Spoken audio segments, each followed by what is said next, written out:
일본은 지난 7월 우리나라에 갑작스럽게 수출 규제를 단행했습니다. 한국의 정책대화 중단, 한국의 재래식 무기 캐치올 통제 미흡, 수출 관리 조직 인력 불충분 등의 제재 사유를 내세우며 포토레지스트, 고순도 불화수소, 플루오린 폴리이미드의 수출 규제를 단행했습니다. 일본의 수출 규제 이후 1년이 채 안 된 기간 동안 한일 무역 분쟁의 결과가 나타나고 있습니다. 공격을 가한 일본이 오히려 역풍을 맞는 분위기가 됐습니다. 최근 우리나라는 일본의 수출 규제 종료를 요청하는 최후 통첩을 보냈습니다. 지난 13일 업계에 따르면 일본 스텔라 케미파, JSR, 스미토모 화학 등의 영업이익이 급감했다고 발표했습니다. 수출 규제 품목으로 정했던 반도체, 디스플레이 소재를 주력으로 하는 업체들입니다. 일본의 수출 규제 발표 이후 우리나라 정부와 기업은 발빠르게 대처하면서 오히려 수출 규제의 역풍은 일본 업체로 향했습니다. 불화수소 1위 업체인 스텔라 케미파가 대표적입니다.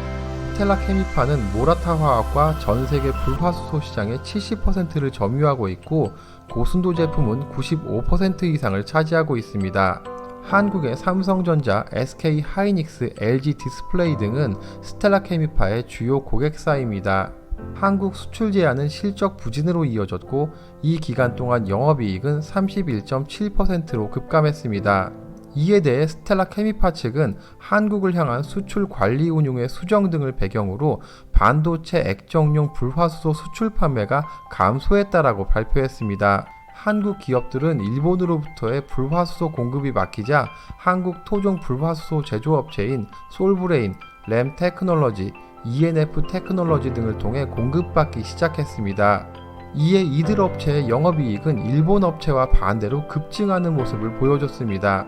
한 반도체 업계 관계자는 수출 규제 이후 소재, 부품, 장비 분야에서 많은 변화가 있었다라며 대기업은 국산 제품 채택률을 높였고 중소업체들은 고부가가치 제품 개발에 집중하고 있다며 국산화와 대체국가 확보 등을 통해 점차 일본 비중을 줄여갈 것이라고 설명했습니다. 일본 니케이 신문은 지난 20일 일본 제품을 계속 사용해온 한국 기업의 조달 전략 전환은 일본의 제조업체의 실적에도 그림자를 들이우고 있다면서 지난 7월 수출 규제 이후 1년 가까이 지난 지금 한국 기업들이 수입선 다변화와 대체 공정 마련에 성공하면서 실적 악화에 직면하고 있다고 전했습니다. LG 디스플레이는 지난 11월부터 스텔라 케미파의 불화수소 대신 한국 솔브레인 제품을 쓰고 있고 삼성전자도 불화수소 일부를 국내에서 조달하고 있는 것으로 알려졌습니다. 안기현 한국반도체 산업협회 상무는 가령 일본의 수출 규제가 2019년 7월 이전으로 돌아가도 한번 바뀐 재료는 일본제로 돌아가지 않는다라고 했으며 한 일본계 기업 관계자는 무리한 수출 규제부터 최근 코로나19에 대한 대응을 둘러싼 여러 이슈까지 아베가 만들어 놓은 한일 관계에 대한 내부 여론이 악화되고 있는 것이 사실이라고 전했습니다.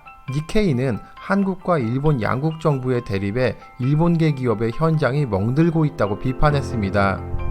이미 일본 소재 기업들의 주요 고객사인 삼성과 LG 등 국내 기업들이 이미 조달 전략을 바꿨기 때문에 실적 악화는 장기화될 것으로 보입니다. 게다가 자유무역을 주장한 일본의 국제적 신뢰 저하, 국제 반도체 공급의 악영향, 주요 고객사인 한국 기업에게 팔 수 없는 일본 기업의 피해, 한국이 대체품의 조달과 개발로 인한 일본 기업의 경쟁력 약화 등 일본 기업들의 피해가 심각할 것으로 보입니다. 시청해주셔서 감사합니다.